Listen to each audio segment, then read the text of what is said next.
The Important Things in Life. By Stephen. A philosophy professor stood before his class with some items on the table in front of him.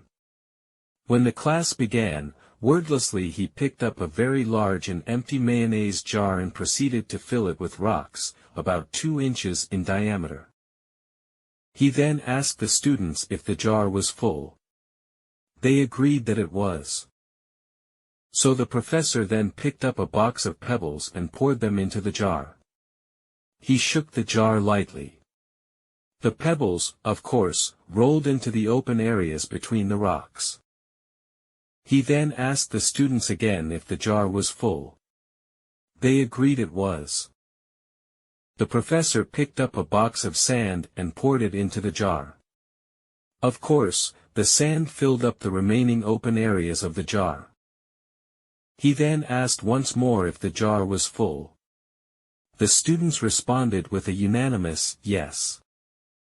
Now, said the professor, I want you to recognize that this jar represents your life. The rocks are the important things, your family, your partner, your health, your children, things that if everything else was lost and only they remained, your life would still be full. The pebbles are the other things that matter, like your job, your house, your car. The sand is everything else, the small stuff. If you put the sand into the jar first, he continued, there is no room for the pebbles or the rocks. The same goes for your life. If you spend all your time and energy on the small stuff, you will never have room for the things that are important to you.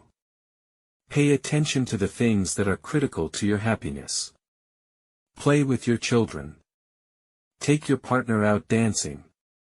There will always be time to go to work, clean the house, give a dinner party, or fix the disposal. Take care of the rocks first, the things that really matter.